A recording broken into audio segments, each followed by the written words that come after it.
আমি দেখছি আপনাকে ভালোবাসি দাদা, আপনাকে ভালোবাসি, কিন্তু আমাকে এইভাবে মারবে।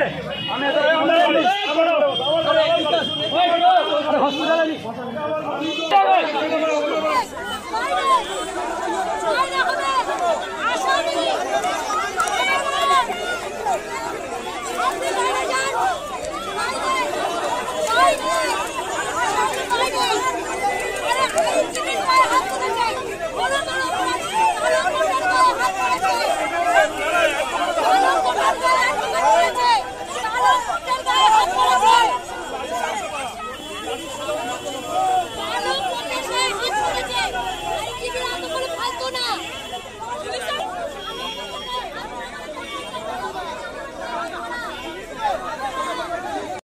আপনারা দেখছেন আদর্শ তিতুমির পত্রিকার সঙ্গে রয়েছে আমি ধৃতরাষ্ট্র। আজকে আপনাদেরকে আমরা দেখাতে চাই যে আপনারা দুদিন ধরে দেখছেন যে বারাসাত আদালতে প্রবল হই হট্টগোল চলছে। আইনজীবীরা একদিকে, কতিপয় পুলিশ আর একদিকে, আর কিছু গুন্ডা বাহিনী আরেকদিকে। এই নিয়ে খুব উত্তেজনাপূর্ণ মুহূর্ত চলছে। তো আমরা আমাদের ক্রাইম রিপোর্টার সুরেন্দ্র কুমার সিংকে আপনারা ইতিমধ্যেই দেখেছেন, আমরা যে আসলে ঘটনাটা কি হয়েছিল এটা মানুষকে সবার আগে জানানো দরকার। দু একটা যারা চ্যানেলে খবর প্রকাশ করেছে তারা মানে সেইভাবে পুরো ঘটনাটা সামনে নিয়ে আসতে পারেনি। আমরা আজকে সামনে নিয়ে আসব ঘটনাটা আপনাদের কাছে। 22শে সেপ্টেম্বর বারাসাত কোর্টের বর্ষিয়ান আইনজীবী দুলাল সরকার এবং তার সহযোগীরা দিনের শেষে আদালত থেকে ফেরার সময় বারাসাত যে কাজীপাড়াটা রয়েছে সেখানে সেই পেট্রোল পাম্পের উদ্দেশ্যে তারা রওনা দেন তাদের গাড়িতে পেট্রোল ভরার জন্য। সেখানে গিয়ে তারা দেখেন যে ওই পেট্রোল পাম্পের সামনে একটা বড় ধরনের লরি রাস্তাটা আটকে দাঁড়িয়ে আছে। তো দুলালবাবুর সঙ্গে যে জুনিয়ররা ছিলেন তারা স্বাভাবিকভাবেই যে লরিটা না সরালে তারা কিভাবে ওখানে তেল নিতে ঢুকবে গাড়ির জন্য। তো তারা স্বাভাবিকভাবে গাড়িতে যারা বসেছিলেন তাদেরকে বলেছে যে গাড়িটা একটু সরান, আমরা তেলটা নিতে যাব। এইটা বলার সঙ্গে সঙ্গেই গাড়ি থেকে কয়েকজন নেমে এই বরিষ্ঠ আইনজীবী সহ আরও যারা যারা ছিলেন তাদেরকে বেধারাক্কা মারধর করা শুরু করেন। শুধু মারধর নয়, ওই লরিতে যারা ছিলেন তারা ফোন করে আরও লোককে ডেকে নিয়ে আসেন পেট্রোল পাম্পে, নিয়ে এসে বেধরক্কা মারেন এই বরিষ্ঠ আইনজীবী দুলাল সরকার এবং তার যারা জুনিয়ররা ছিলেন তাদেরকে। এমনকি মারের চোটে তাকে হাসপাতালে পর্যন্ত ভর্তি হয়েছে। শোনা যাচ্ছে যে তার হাতের আঙুলও ফ্র্যাকচার হয়ে গেছে। এই রকম পরিস্থিতিতে যখন ঘটনা ঘটে তখন অন্য আরেকজন আইনজীবী সমস্ত ঘটনা জানিয়ে দত্তপুকুর থানায় এফআইআর করেন। এবার দত্তপুকুর থানা তিনজনকে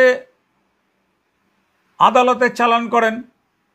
এবার আদালতে চালান করার পরে স্বাভাবিক একটা এরকম বরিষ্ঠ আইনজীবীর হাতের আঙুল ভেঙে দেওয়া হয়েছে। এবার যারা ভেঙে দিয়েছিল মানে যারা মারধর করেছে তাদের তো মানে ওখানে অন্য যারা ছিল তারা তো দেখেছেন, তারা তো চিনতে পেরেছেন। দেখা যাচ্ছে যে যে মূল মারধর করেছে তাকে পুলিশ গ্রেপ্তার করেনি। বাকিদের হয় না যে একটা কোনো কেস হলে ধামাচাপা দেওয়ার জন্য দু চারজনকে ধরে কোর্টে চালান করে দেয়, এখানেও তাই হয়েছিল। হওয়ার পরে স্বাভাবিকভাবে এখানকার যারা আইনজীবীরা রয়েছেন বারাসাত কোর্টের তারা সব এককাট্টা হয়ে প্রতিবাদ করেন যে আসল যে মূল আসামি সে কোথায়। 10-11 জন ছিল, তার মধ্যে আসল মূল আসামি কোথায়। এই কথা বলতে বলতে যখন মানে ধাক্কাধাক্কি চলছে তখন এই বারাসাত থানার একজন এএসআই ওখানে ছিলেন, তিনি হেলমেট পরা ছিলেন মাথায়। তো তারপরে তার কিভাবে তার মানে মাথা ফেটে রক্তাক্ত হলেন, এটাও একটা বড় প্রশ্ন। কিভাবে তিনি রক্তাক্ত হলেন, কারা তাকে ওখানে আক্রমণ করলেন, এই প্রশ্নটা কিন্তু উঠে আসছে। যারা ভিডিওগুলো দেখলে, আপনারা ভিডিওটা দেখলে বুঝতে পারবেন যে কারা ওখানে পুলিশকে কি আদৌ যে এই যে আইনজীবী রয়েছেন তারা এটা করেছে, না অন্য কেউ এর মধ্যে ইনভলভ রয়েছে, পুলিশের ওপর যাদের রাগ রয়েছে সেরকম কোনো লোক আছে কি না। কারণ এইখানকার যে বার অ্যাসোসিয়েশনের যিনি সম্পাদক রয়েছেন অলোক সমাজপতি, তিনি কিন্তু বলছেন যে তিনি পুরোটাই বলছেন যে এখানে পুলিশের গায়ে আমরা কেউ হাত দেইনি। Number of 5 John advocate brutally assaulted by some miscreants. Without having any cogent reason, they were assaulted brutally by some miscreant at Kajipara. And we raised an objection, and those who were assaulted, they were admitted at Barasat Hospital in serious condition. Okay. And accordingly, Dottopukur Thana PS, they arrested how many persons?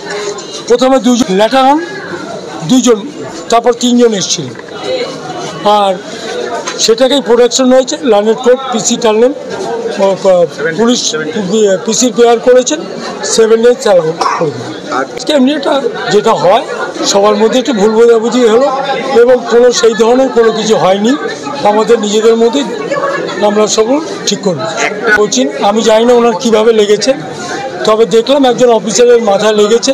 Naturally আমরা আমাদের আইনজীবীর পক্ষ থেকে আমি একজন দায়িত্ব রয়েছি, আমি ওনাকে রেস্কিউ করে যাতে ওনার ফার্স্ট এড হয়। তবে এতটুকু বলতে পারি, আমাদের সঙ্গে অ্যাডমিনিস্ট্রেশন এবং সাংবাদিক আপনারা বন্ধুরা আমাদের সঙ্গে খুব ভালো সম্পর্ক এবং আমরা আইন মেনেই চলি, আইনের রক্ষক হয়ে আমার দৃঢ় বিশ্বাস আমরা কোনো বেআইনি কাজ করতে পারি। মারামারি বলবেন না প্লিজ, প্লিজ মারামারি বলবেন না। কোনো কারণে কিভাবে হলো আমি এখনও ব্যাপারটা দেখিনি, আমি জেনে নিই। এবং ওনাকেও দেখা গেছে পুলিশকে সেফগার্ড করে নিয়ে যেতে। তো আমাদের এখানে একটাই প্রশ্ন, যে একজন আইনজীবী পেট্রোল পাম্পে তেল ভরতে যাবে এবং সেখানে যাওয়ার পর পেট্রোল পাম্পের যাতায়াতের প্রবেশপথ লরি দিয়ে অবরুদ্ধ করা থাকবে, আর সেই লরি সরাতে বললে লরির মধ্যে যারা থাকবে তারা লোকজন ডেকে নিয়ে এসে আইনজীবীদের মারধর করবে, এটা হতে পারে না। আমরা এটা তীব্র বিরোধিতা করছি। যে বরিষ্ঠ আইনজীবীকে যেভাবে মেরেছে, ফোন করে লোক ডেকে নিয়ে আসে, এটা কিন্তু একটা অন্য কিছুর ইঙ্গিত বহন করে। কারণ এই আইনজীবীরাই হচ্ছেন মানুষের, দুর্দশাগ্রস্ত মানুষের কথা কিন্তু তারা আদালতে তুলে ধরেন। মানুষ এখনও যতটুকু ভরসা করে আদালতকেই ভরসা করে শেষ বিচার স্থল হিসাবে, এবং সেখানে কিন্তু এই বিচারকের কাছে সমস্ত নির্যাতিত মানুষের হয়ে প্রতিবাদ বা কথা বলা বা বিচার আদায় করে দিয়ে আসার জন্য এই আইনজীবীরাই কিন্তু লড়াই করেন। আর সেই আইনজীবীদের যদি এইভাবে রাস্তায় পেটানো হয়, সেটা মেনে নেওয়া যায় না। আজকে দেখুন এই পুরো ঘটনাটা আমরা তুলে ধরলাম। আমরা চাই এই আইনজীবী নিগ্রহের ঘটনায় যারা যারা যুক্ত রয়েছেন তাদের সবাইকে গ্রেপ্তার করে কঠোর সাজার দাবি আমরা তুলছি। কারণ এই একটা দৃষ্টান্ত যদি তৈরি হয়, তাহলে অন্য যারা এই ধরনের দুষ্কৃতী আছে তারা কিন্তু আইনজীবীদের গায়ে হাত দিতে ভয় পাবেন। আজকের দেখুন সেই খবর।